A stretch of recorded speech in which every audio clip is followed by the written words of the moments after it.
ચલો 17મો દાખલો એક વ્યક્તિ તેની લોનની ચૂકવણી માટે પ્રથમ હપ્તામાં રૂપિયા 100 ભરે છે.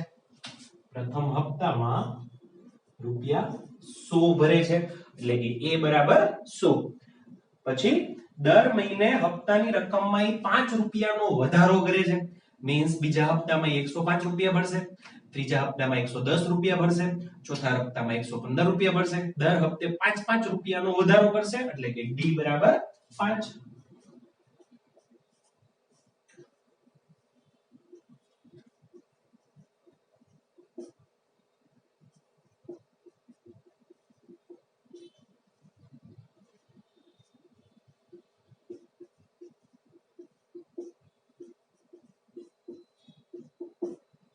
રેડી?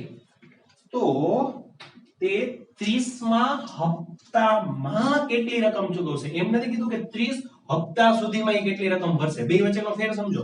જો તમને એમ કીધું હોય કે 30 હપ્તા સુધીમાં કેટલી રકમ ભરશે, મીન્સ તમારે પહેલા હપ્તાથી લઈ 30મા હપ્તા બધી રકમનો સરવાળો કરવો પડે. પણ અહીંયા તમને એમ કીધું છે કે 30મા હપ્તામાં કેટલી રકમ ભરશે. 30મા હપ્તામાં કેટલી રકમ ભરશે એટલે કે 30મું પદ કેટલું હશે? 30મું પદ કેટલું હશે? આટલું ક્લિયર? બે વચ્ચેનો ફેર. જો એમ કીધું હોય કે 30મા હપ્તા સુધીમાં કેટલી રકમ ભરશે, મીન્સ પહેલા હપ્તાની રકમ, બીજા હપ્તાની રકમ, ત્રીજા હપ્તાની રકમ, એ બધી રકમનો તમારે સરવાળો કરવો પડે. અહીંયા તમને ખાલી એટલું કીધું છે કે 30મા હપ્તામાં એ કેટલી રકમ ભરશે, મીન્સ તમે પહેલા હપ્તામાં જેમ 100 ભરી, બીજા હપ્તામાં 105 રૂપિયા ભરશે, ત્રીજા હપ્તામાં 110 રૂપિયા ભરશે. એ રીતે 30મા હપ્તામાં એ કેટલી રકમ ભરશે આપણે એ ગોતવાનું છે. બરાબર? બહુ સહેલું છે. હવે તો પ્રશ્ન સમજવાનો જ હતો ખાલી. 30મું પદ ગોતવાની ફોર્મ્યુલા તો કે બધાને આવડે. હવે a 30 એટલે કે a + 30 - 1 એટલે 29d. a કેટલું? 100. 29 એમને એમ. d કેટલો? તો કે 5. તો 100 29 50 145. 100 ને 5 સોરી 100 ને 145 245. તેથી તે વ્યક્તિ 30મા હપ્તામાં રૂપિયા 245 ની ચૂકવણી કરશે.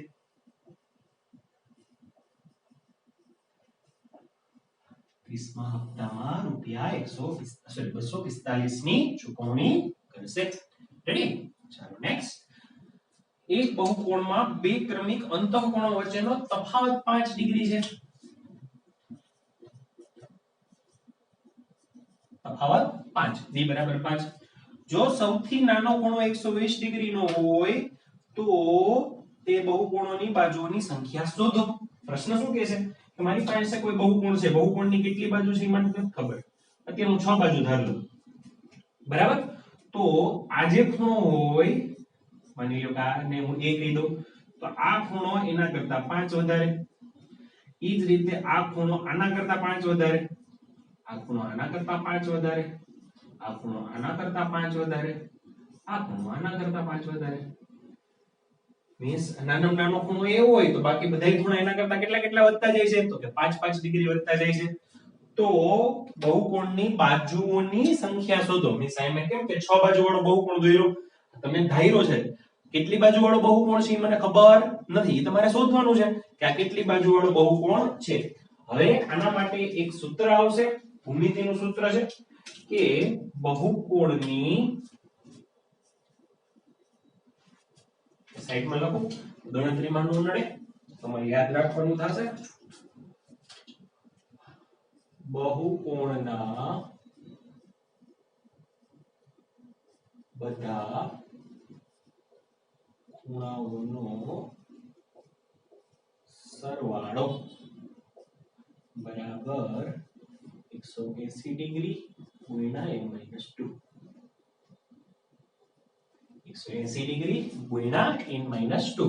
અમારી જો ત્રિકોણ હોય તો ત્રિકોણમાં કેટલી બહુકોણ હોય? સોરી, ત્રિકોણમાં કેટલી બાજુ હોય? 3.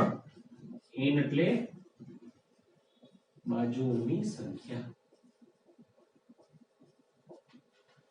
તો 3 - 2 1. 1 ગુણ્યા 180 180. તો ત્રિકોણના ત્રણેય ખૂણાનો સરવાળો 180 થાય. ચતુષ્કોણ હોય તો 4 બાજુ, n ની જગ્યાએ 4 મૂકો તો 4 - 2 2. 2 ગુણ્યા 180 360. તો ચતુષ્કોણના ચારે ખૂણાનો સરવાળો 360 થાય. ઈ જ પ્રમાણે પંચકોણ હોય n બરાબર 5 મૂકો. 5 - 2 3 180 * 3 540. તો પંચકોણના બધા ખૂણાઓનો સરવાળો 540 થાય. તો આવી એક ફોર્મ્યુલા યાદ રાખવાની છે કે બહુકોણના બધા ખૂણાઓનો સરવાળો આટલો થાય, જ્યાં n છે ઈ બાજુઓની સંખ્યા છે. અહીં આપણે ધારી લઈએ કે ધારો કે n બાજુવાળા બહુકોણમાં સૌથી નાનો ખૂણો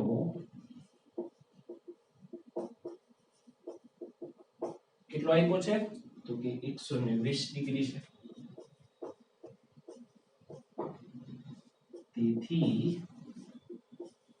a બરાબર 120. a 120 d5 અને sn નું સૂત્ર. કઈ સૂત્રનો ઉપયોગ કરી? અહીં બધા ખૂણાઓનો સરવાળો એટલે કે Sn = 180 ડિગ્રી ગુણ્યા n - 2. 180 ડિગ્રી ગુણ્યા n - 2. Sn નું સૂત્ર તો કે n/2 2a plus n - 1 into d is equals to 180 into n - 2 degree. આપણે કઈ નથી લખતા, ખૂણો i ડિગ્રીમાં છે, i ડિગ્રીમાં છે, i ડિગ્રીમાં છે, એટલે બે બાજુ ડિગ્રી લખવાની જરૂર નથી. તેથી n/2 મારી પાસે a ની કિંમત છે તો કે હા a છે 120, તો 120 ગુણ્યા 2 240 પ્લસ n - 1 d ની કિંમત છે તો કે હા d એટલે 5 180 n - 2. આ બે આયા લઈ જાવ તો 360 180 ગુણ્યા 2 એટલે કે 360. અહીંયા n એમ ને 240 5 ને અંદર ગુણાવી નાખો 5n - 5. 240 માંથી 5 જાય તો 235 235 ગુણ્યા n 235 n 5n ગુણ્યા n 5n સ્ક્વેર 360 ને અંદર ગુણાવો તો 360n - 720. તો 5n સ્ક્વેર વત્તા 235n 360n આ બાજુ આવે તો -360n -720 આ બાજુ આવે તો +720 is equal to 0. તો 5n સ્ક્વેર પ્લસ 235 માંથી 360 જાય તો 125n minus plus 720 is equal to 0. બધામાંથી 5 કોમન લઈને કેન્સલ કરી નાખી. 5 કોમન કૌંસમાં n સ્ક્વેર, આમાંથી 5 કોમન લ્યો તો 25 ગુણ્યા 5 એટલે કે 25n. 720 માંથી 5 કોમન લ્યો એટલે 5 એકા 5 2 2 એટલે 5 ચોક 20 2 0.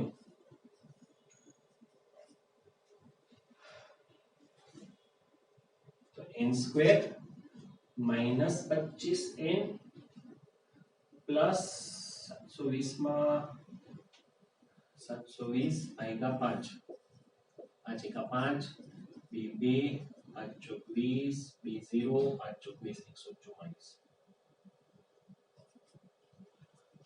તો 144 ના ભાગ પાડવો કે 25 આવે? 144 ના ભાગ કે 25 આવે? 144 બે રીતે થાય.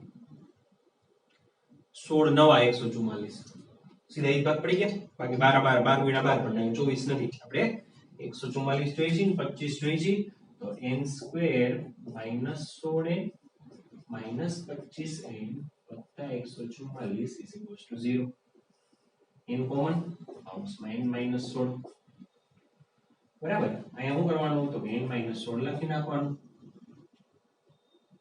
સોરી માઈનસ 9 n માઈનસ 16 લખી નાખવાનું. અહીં કેટલા આવે? Minus 9. n minus 9 n minus 16 બરાબર 0. તો n માઈનસ 9 ને 0 આરે સરખાવો તો n બરાબર 9, n માઈનસ 16 ને 0 આરે સરખાવો તો n બરાબર 16. તો કે 9 બાજુ હોય તોય હાલે, 16 બાજુ હોય તોય હાલે. એવું કે હોય? ન હોય? કંઈક લોચો છે? શું લોચો છે? જોઈએ. n બરાબર 9 માટે છેલ્લો જે સૌથી મોટો ખૂણો હોય ને એ આપણે ગોતી. n બરાબર 9 માટે એટલે કે મોટો ખૂણો 9મો ખૂણો થશે. દરેક ખૂણો 5 5 ડિગ્રી વધે છે. સૌથી નાનો ખૂણો 120. તો દરેક ખૂણા 5 5 વધારે તો સૌથી મોટો ખૂણો કેટલામો ખૂણો થાય? 9મો ખૂણો, કારણ કે 9 બાજુ છે એટલે 9 બાજુ હોય તો 9 ખૂણા હોય, જેટલી બાજુ હોય એટલા જ ખૂણા હોય. તો અહીં મને 9 બાજુ મળી એટલે 9 ખૂણા મળ્યા. નાનામાં નાનો ખૂણો 120, તો મોટામાં મોટો ખૂણો 9મો ખૂણો કેટલો એ આપણે જોઈએ. તો કે a + 8d, એ 120, 8 d 5, 8 × 40 ને 120, 160. નો પ્રોબ્લેમ, આમાં કોઈ વાંધો નથી. n = 16 માટે a 16, a + 16d, a 120, 16 d 5, 4 × 80, 80 ને 120, 200. પણ બહુકોણનો કોઈ પણ ખૂણો 180 ડિગ્રી થી વધારે હોય નહીં, અંતઃકોણ, બરાબર. બાકી તો બહુકોણ થઈ જાય. માની લો કે મેં આમ ડ્રો કર્યું, તો આ 180 થી મોટો ન હોય, બહારની બાજુ ન હોઈ શકે, પણ આપણને આપ્યું છે અંતઃકોણ. તો અંતઃકોણ ક્યારેય પણ 180 કરતા મોટો હોય નહીં. અહીંયા સૌથી મોટો ખૂણો કેટલો મળ્યો? તો કે 200, જે શક્ય નથી. જે શક્ય નથી, કારણ કે મોટામાં મોટો ખૂણો 180 હોઈ શકે, એનાથી વધારે હોઈ શકે નહીં. મીન્સ બહુકોણમાં કેટલી બાજુ થશે? તો કે તેથી બહુકોણની બાજુઓ 9 હશે. કેટલી હશે? તો કે 9. જગ્યા નથી, થોડી ખાકર થઈ ગઈ. બહુકોણની બાજુઓ કેટલી હશે? તો કે 9. રેડી? તો અહીંયા આપણે સમાંતર શ્રેણીની પૂર્ણાંકિત જાહેર કરીએ છીએ. સમાંતર શ્રેણી પૂરું. હવે આપણે કરશું સમગુણોત્તર શ્રેણી. નવી શ્રેણી સમગુણોત્તર શ્રેણી. આજે ખાલી એની થિયરી કરી લઈએ, કાલથી એના દાખલા સ્ટાર્ટ કરશું.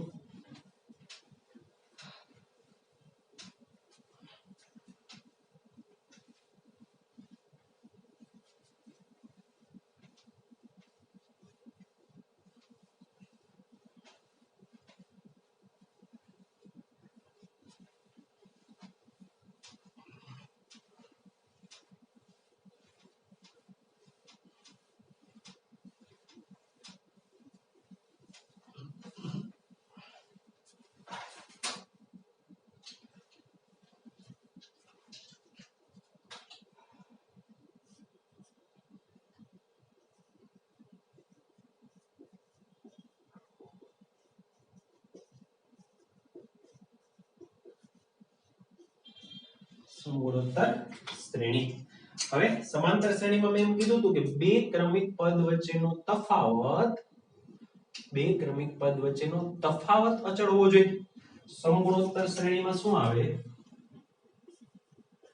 બે ક્રમિક પદ વચ્ચેનો ગુણોત્તર અચળ. બે ક્રમિક પદ વચ્ચેનો ગુણોત્તર અચળ હોય છે અને સમગુણોત્તર શ્રેણીમાં ક્યારેય 0 નો આવે, બરાબર. માની લો હું એમ લખું તો કે 0 -1 0, અહીંયા ગુણોત્તર 0 થાય, અહીંયા ગુણોત્તર અનંત થઈ જાય, 1/0 ઇન્ફાઇનાઇટ. એટલે સમગુણોત્તર શ્રેણીમાં ક્યારેય કોણ નહીં આવે? તો કે સમગુણોત્તર શ્રેણીમાં ક્યારેય 0 નહીં આવે. રેડી? તો બે ક્રમિક પદ વચ્ચેનો ગુણોત્તર અચળ હોય. ઉદાહરણ લઈએ આપણે. હું એમ કહું 3, 6, 12, 24, 48. તો અહીંયા જો બે ક્રમિક પદ વચ્ચેનો ગુણોત્તર 6/3 2, 12/6 2, 24/12 2, 48/24 2. તો બે ક્રમિક પદ હોય, કોઈ પણ બે ક્રમિક પદ લ્યો તો એનો ગુણોત્તર અચળ આવ્યો, કેટલો આવ્યો? તો કે 2. તો અહીંયા જે પ્રથમ પદ હોય ને એને તો આપણે a થી જ દર્શાવશું, જેમ સમાંતર શ્રેણીમાં દર્શાવતા હતા એમ. પણ જે ગુણોત્તર મળે ને એને આપણે કહેશું r. તફાવત થતો એટલે d, કારણ કે ઇંગ્લિશમાં એને કહેવાય ડિફરન્સ, અને એ ગુણોત્તર છે એટલે કે રેશિયો. ગુણોત્તરને ઇંગ્લિશમાં શું કહેવાય? રેશિયો. એટલે એનો r. પ્રથમ પદ r એટલે સામાન્ય ગુણોત્તર. હવે અહીંયા જુઓ, પેલું પદ એ, બીજું પદ. પેલા પદને જો ગુણોત્તર વડે ગુણ નાખું, ગુણોત્તર અહીંયા 2 છે, તો જો પેલા પદને ગુણોત્તર વડે ગુણ નાખું કે 3 ગુણ્યા 2, તો મને બીજું પદ મળે 6. મીન્સ પેલા પદને તમારે ગુણોત્તર વડે ગુણવાનું, એટલે કે a ગુણ્યા r. ત્રીજું પદ કોણ છે અહીંયા? 12. તો પ્રથમ પદને હું ગુણોત્તરના વર્ગ, 2 નો વર્ગ 4, તેથી 12 ગુણોત્તરના વર્ગ વડે ગુણી નાખું તો ત્રીજું પદ મળે. ચોથું પદ શું છે? 24. આપણે ઉદાહરણ હારે લખતા જ જઈએ એટલે તમને સમજાય.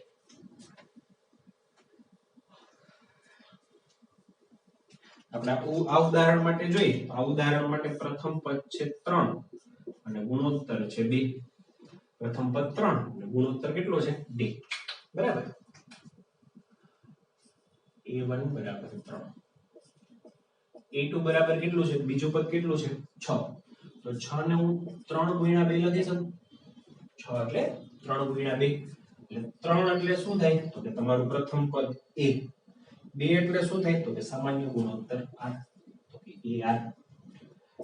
ત્રીજું પદ છે 12. એને પ્રથમ પદના મારે ગુણાકારમાં લખવું, પ્રથમ પદ ગુણ્યા કાંઈક. બરાબર. તો પ્રથમ પદ ગુણ્યા કાંઈક એટલે 3 ગુણ્યા 4. 3 એટલે તો પ્રથમ પદ a જ છે. 4 એટલે તો કે તમારો જે ગુણોત્તર છે એનો વર્ગ થઈ ગયો. ગુણોત્તર છે એનો વર્ગ થઈ ગયો. a4 24.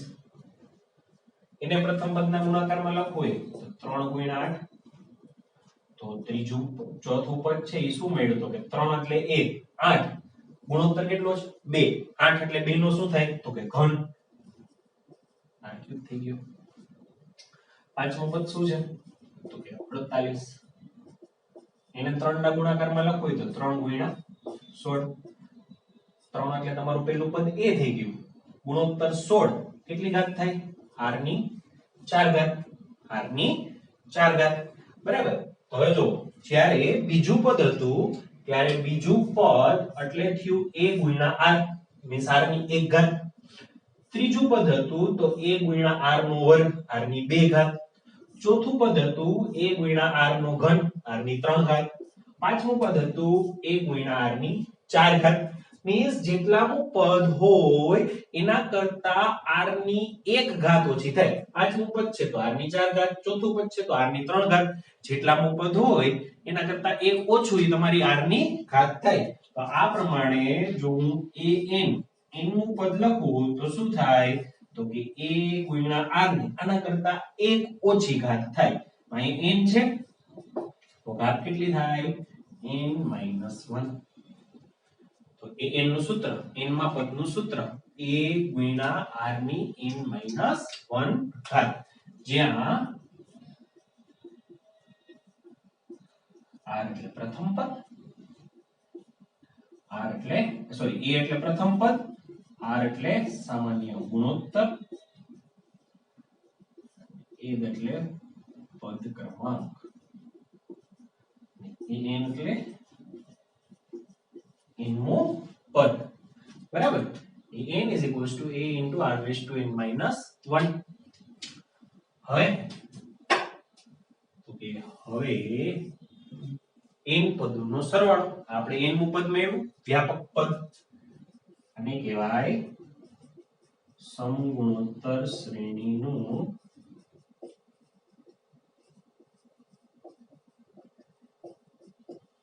વ્યાપક પદ. હવે આપણે સમગુણોત્તર શ્રેણીના n પદોનો સરવાળો મેળવીએ.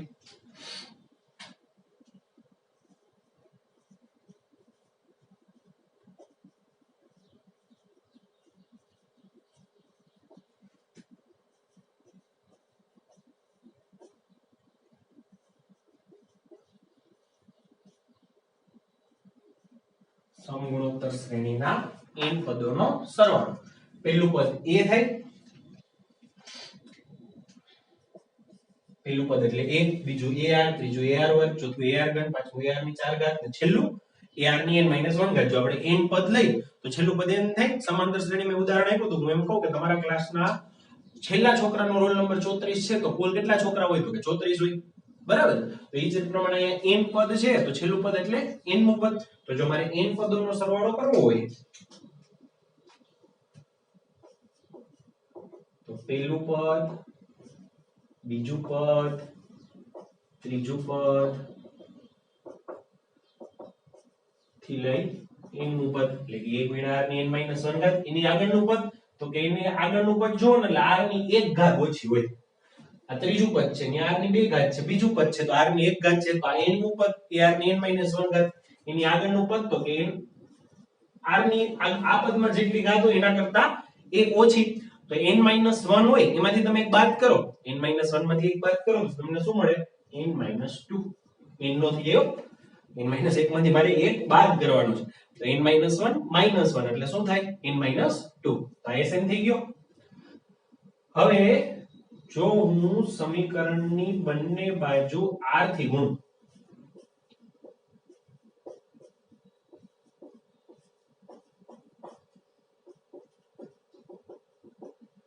સમીકરણની બંને બાજુ હું r વડે ગુણું આ થઈ ગયું r ગુણ્યા Sn ડાબી બાજુ હવે r વડે ગુણો એટલે આ બધાય પદ r વડે ગુણે મીન્સ જમણી બાજુનો r વડે ગુણો એટલે કૌંસની બહાર r આવે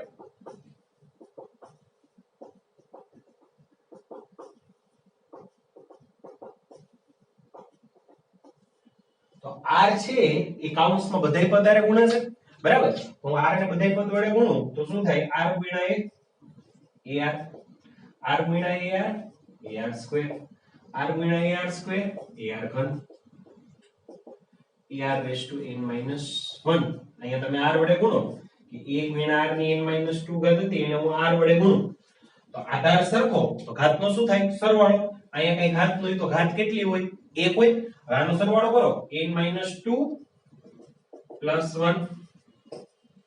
તો n - 2 + 1 એટલે n - 1 ઈ જ પ્રમાણે r ને n - 1 ઘાત વડે ગુણશો કે r ગુણ્યા ar ની n - 1 ઘાત આધાર સરખો તો ઘાતનો સરવાળો કઈ ઘાત નો હોય તો n ઘાત સોરી 1 ઘાત કઈ ઘાત નો હોય તો 1 ઘાત તો 1 + n - 1 1 - 1 કેન્સલ તો છેલ્લું પદ શું આવશે ar ની n ઘાત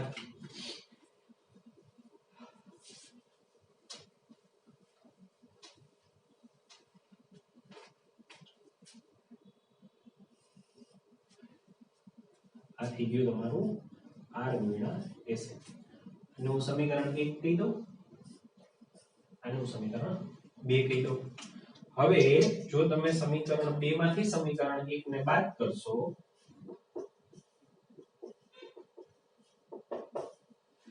સમીકરણ 2 એમાંથી સમીકરણ 1 નો બાદ કરું તો ડાબી બાજુ તો કે r ગુણ્યા Sn - Sn આમાંથી આ બાદ r ગુણ્યા Sn એમાંથી મેં શું બાદ કર્યું Sn હવે જ્યારે આમાંથી આ બાદ કરશો ત્યારે જો આ છે ar સ્ક્વેર ar ઘન થી લઈ ar ની n - 1 ઘાત ar ની n ઘાત અમારે બાદ કરવાનું છે મીન્સ માઈનસ તો આગળનું માઈનસ ની નિશાની દઉં તો આ બધાય પદ માઈનસ થઈ જાય તો માઈનસ કરો -a ar square ar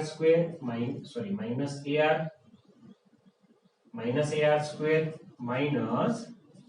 ar ની n - 2 ઘાત ar ની n - 1 ઘાત સમજાવે હું માઈનસ કરું મીન્સ બધાય પદ માઈનસ થાય આમાંથી આ માઈનસ કરો તો હવે શું થશે કે આની આ કેન્સલ થશે આની આ કેન્સલ થશે આ છે અને પછી ના કેન્સલ થશે અહીંયા જે આગળ લખું તો એ આ ઘન આવે ને અને આ છે અને આગળ ના કેન્સલ થશે આ કેન્સલ થશે આ કેન્સલ થશે તો વધશે શું તો કે અહીંયાથી વધશે ar ની n ઘાત પ્લસ અને અહીંયાથી વધશે -1 આમાંથી ar ની n ઘાત વધશે અને અહીંથી a વધશે આના બરાબર એમ લખાય a ગુણ્યા r ની n ઘાત -1 આટલું હોય બાકીનું બધું શું થઈ ગયું કેન્સલ થઈ ગયું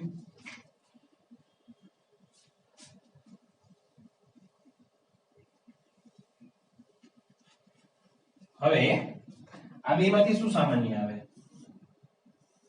એમાંથી Sn કોમન લઈ શકું બેમાં જો Sn છે તો બેમાં હું Sn સામાન્ય લઉં તો અહીંયા Sn આરે ગુણાકારમાં છે એટલે r વધે SN હારે r ગુણાકારમાં હોય તો r વધે માઈનસ અહીંયાથી SN કોમન આવી ગયું બાકી કાઈ ન હોય એટલે શું વધે કે 1 0 નો લખી નાખતો SN કોમન લઈ લઉં તો r 1 ઈ જ પ્રમાણે આપણે જમણી બાજુથી શું કોમન આવે તો કે 2 માં 1 અહીંયા a છે તો a નો કોમન લઈ લઉં અહીંયા શું વધે r ની n ઘાત માઈનસ અહીંયા શું વધે તો કે 1 તો SN બરાબર a ગુણ્યા r ની n ઘાત માઈનસ 1 છેદમાં r માઈનસ 1 આ થઈ ગયું n પદોના સરવાળાનું સૂત્ર અહીંયા n માઈનસ 1 છે ને એ આખે આખું r ની ઘાતમાં છે એટલે આને એમ બચાઈ કે r raise to n minus 1 અથવા r ની n માઈનસ 1 ઘાત અહીંયા r raise to n minus 1 છે મીન્સ r ની n ઘાત પછી ઈ જે જવાબ આવે એમાંથી એક બાદ કરવાનો અહીંયા માઈનસ 1 ઘાતમાં નથી અહીંયા માઈનસ 1 નીચે છે